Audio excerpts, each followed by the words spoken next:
Hello guys, welcome to ಅನುಗ್ರಹ channel. ಇಂತಹ ರುಚಿಕರ ವಿಡಿಯೋ ಬೇಕಾದಲ್ಲಿ ಅನುಗ್ರಹ ಚಾನಲನ್ನು ಸಬ್ಸ್ಕ್ರೈಬ್ ಮಾಡಿ ಹಾಗೂ ಬೆಲ್ ಐಕಾನ್ ಪ್ರೆಸ್ ಮಾಡಿ. ಇವತ್ತು ಏಡಿ ಕನ್ನಡದಲ್ಲಿ ಏಡಿ, ತುಳುವಿನಲ್ಲಿ ಜಂಜಿ ಅಂತ ಹೇಳ್ತಾರೆ. ಅದನ್ನು ಮಸಾಲ ಫ್ರೈ ಮಾಡುವಂತ ಇಟ್ಟಿದ್ದೇನೆ ನೋಡಿ. ಇಲ್ಲಿ ಏಡಿ ಇದು ಕಾಲು ಇದು ಇಡೀ ನಾನು ಮಾಡಿ ಆಯಿತು. ಇನ್ನೊಮ್ಮೆ ತೋರಿಸ್ತೇನೆ ಬೇರೆ ಮಾಡಿ. ಇದು ಏಡಿ ಗೊತ್ತಾಯ್ತಲ್ಲ. ಅದಕ್ಕೆ ನಾನು ಮಸಾಲ ಯಾವಾಗಲೂ ಹೇಳ್ತೇನಲ್ಲ, ನಾನೊಂದು ಮಸಾಲ ಮಾಡ್ತೀನಿ, ಅದು ಯಾವುದಕ್ಕೂ ಆಗ್ತದೆ ಅಂತ. ಮೆಣಸು, ಹುಳಿ, ಉಪ್ಪು, ಶುಂಠಿ, ಬೆಳ್ಳುಳ್ಳಿ ಎಲ್ಲ ಹಾಕಿ ಮಸಾಲ ಕಡ್ದಿಟ್ಟಿದ್ದೇನೆ. ಇವತ್ತು ಕಡ್ದದ್ದು, ಒಮ್ಮೆದು ಖಾಲಿಯಾಗಿದೆ, ಅದಕ್ಕೆ ಇವತ್ತು ಕಡ್ದಿದ್ದೀನಿ. ಇವಾಗ ಈ ಮಸಾಲ ಯೂಟ್ಯೂಬಲ್ಲಿ ಹಾಕಿದ್ದೇನೆ, ಅದೇ ಮಸಾಲ ಇದು. ಇದನ್ನೀಗ ಏಡಿ ಮಸಾಲ ಫ್ರೈ ಮಾಡ್ತೇನೆ. ಬೇವಿನ ಸೊಪ್ಪು, ಸ್ವಲ್ಪ ಸಾಸಿವೆ ಹಾಕಲಿಕ್ಕುಂಟು. ಇವಾಗ ಗ್ಯಾಸ್ ಹೊತ್ತಿಸಿದ್ದೇನೆ. ಈಗ ಬಣಾಲೆ ಅಂದರೆ ಅದು ಕಾಯಿಸುವಂಥದ್ದು ತವ ದೊಡ್ಡದು, ಅಂದರೆ ತುಂಬ ಉಂಟಲ್ಲ, ಅದಕ್ಕೆ ಹಾಕಿಟ್ಟೆ.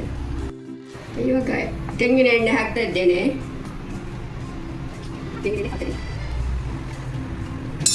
ಇದಕ್ಕೆ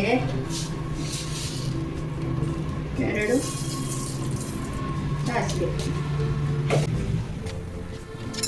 ಅದು ಪಟ ಆಗಬೇಕು. ಸಾಸಿವೆ ಪಟ ಹಾಕಬೇಕು. ಈಗ ಸೌಂಡ್ ಬರ್ತಾ ಉಂಟು.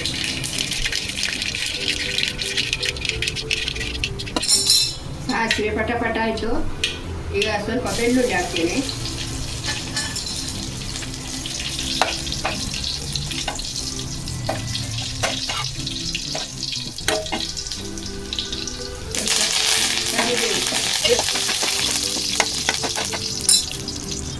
ಸ್ವಲ್ಪ ಇಂಗು, ಅದಂದರೆ ಸ್ವಲ್ಪ ವಾಯು ಏಡಿ, ಅದಕ್ಕೆ ಸ್ವಲ್ಪ ಇಂಗು ಸಾಕಿಬಿಟ್ಟೆ. ಕಾದ ನಂತರ ಕಾಯ್ಕೊಂಡು ಅದಿಟ್ಟ ನನ್ನ ಯಾವಾಗಲೂ ಮಾಡುವಂತಹ ಮಸಾಲೆ, ಯಾವುದಕ್ಕೂ ನನಗೆ ಇದೇ ಮಸಾಲೆ. ಸ್ವಲ್ಪ ಕಡ್ದಿಟ್ಟಂತಹ ನೀರು ಇದರದ್ದು ಸ್ವಲ್ಪ ಹಾಕ್ತೇನೆ. ತಕ್ಕೊಳ್ತಾರೆ ಸರಿ ಫ್ರೈ ಆಗಬೇಕು. ಎಲ್ಲರಿದ್ದರೆ ಸ್ವಲ್ಪ ತೆಳು ಮಾಡಬೇಕಲ್ಲ, ಅದು ಏಡಿ ಜಂಜಿ ಬೇಯಬೇಕಲ್ಲ, ಅದಕ್ಕೆ ಸ್ವಲ್ಪ ತೆಳು ಮಾಡಬೇಕಾಯ್ತಾ. ನಾನು ಸ್ವಲ್ಪ ತೆಳು ಮಾಡ್ತೇನೆ, ಆಮೇಲೆ ಡ್ರೈ ಮಾಡಬೇಕು ಅದನ್ನು. ಇದರಲ್ಲಿ ಈಗ ಅದು ಬೇಯಬೇಕು. ಬೆಂದ ಮೇಲೆ ಈ ಮಸಾಲೆ ತುಂಬ ಡ್ರೈ ಆಗಬೇಕು ನೋಡಿ. ಈಗ ಇಟ್ಟಿದ್ದೇನೆ ನೋಡಿ, ಇನ್ನು ಡ್ರೈ ಆಗಬೇಕು. ಈಗ ಏಡಿ ಹಾಕ್ತೇನೆ. ಸ್ವಲ್ಪ ಹೊತ್ತಾದ ನಂತರ ಅದು ಕುದೀತಾ ಉಂಟು. ಅದಕ್ಕೆ ನಾನು ಈಗ ಮಾಡಿಟ್ಟ ಏಡಿಯನ್ನು ಹಾಕ್ತಾ ಇದ್ದೇನೆ. ಏಡಿ ಅಂದರೆ ತುಳುವಿನಲ್ಲಿ ಜಂಜಿ, ಕನ್ನಡದಲ್ಲಿ ಏಡಿ.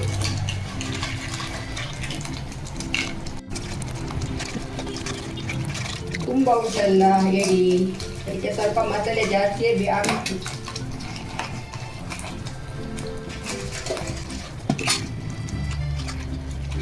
ಅದರದ್ದು ಕಾಲು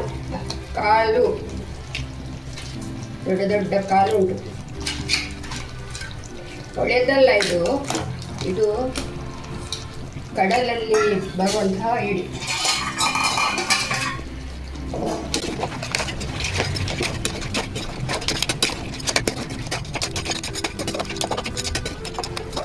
ಇನ್ನು ಫ್ರೈ ಮಾಡುವಂಥದ್ದೇ ಮಸಾಲೆ. ಇದಕ್ಕೆ ಈಗ ಸ್ವಲ್ಪ ಬೇಯಲಿಕ್ಕುಂಟು.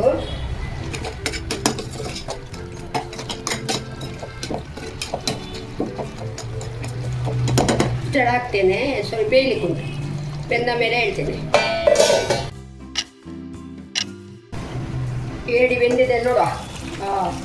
ಬೇಯ್ತಾ ಉಂಟು, ಬೆಂದಿದೆ ಸಾಧಾರಣ ಮಟ್ಟಿಗೆ. ಇದನ್ನು ಡ್ರೈ ಆಗಬೇಕು ನೋಡಿ.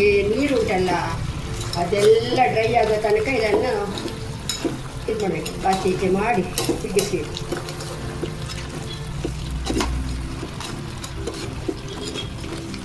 ನಮ್ಮ ಮನೆಯಲ್ಲಿ ತುಂಬ ಜನ ಇದ್ದಾರೆ, ಹಾಗೆ ತುಂಬ ಜನ ಮಾಡಿ.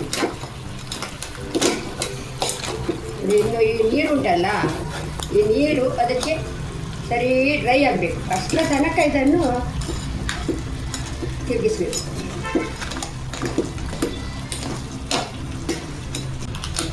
ಫ್ರೈ ಆಗೋದು ಬರೋದುಂಡು. ಹಾಂ, ಏಡಿ ಫ್ರೈ ಆಗ್ತಾ ಉಂಟು. ಆಯಿತು, ಇನ್ನು ಚೂರು ಉಂಟು. ಇನ್ನು ಇದಕ್ಕೆ ಸ್ವಲ್ಪ ಕೊತ್ತಂಬರಿ ಸೊಪ್ಪು ಹಾಕಿ ಇದ್ರೆ ಆಯಿತು. ಈಗ ಹಾಕ್ತಾ ಇದ್ದೇನೆ ನೋಡಿ.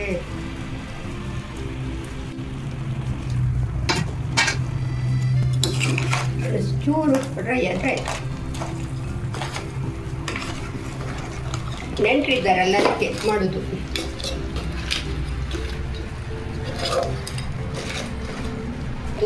ಸ್ವಲ್ಪ ಡ್ರೈ ಆದರೆ ಒಳ್ಳೆಯದಲ್ವ, ಹಾಗೆ ಸ್ವಲ್ಪ ಡ್ರೈ ಆಗಿ ಅಂತ. ಇಲ್ಲಿಗೆ ಏಡಿ ಮಸಾಲ ಫ್ರೈ ರೆಡಿ ಆಯಿತು. Thank you. ಒಳ್ಳೆಯದಾದರೆ ಎಲ್ಲರೂ ಸಹ ನನಗೆ ಒಂದು ಸಬ್ಸ್ಕ್ರೈಬ್ ಮಾಡಿ ಆಯಿತಾ. ನನ್ನೊಂದು ಅಜ್ಜಿದು ಒಂದು ರೆಸಿಪಿ ಒಳ್ಳೆಯದು ಆಗಿದ್ದರೆ ನೀವೊಂದು ಎಲ್ಲರೂ ದಯವಿಟ್ಟು ಅಜ್ಜಿಗೆ ಒಂದು ಸರ್ಪ್ರೈಸ್ ಮಾಡಿ.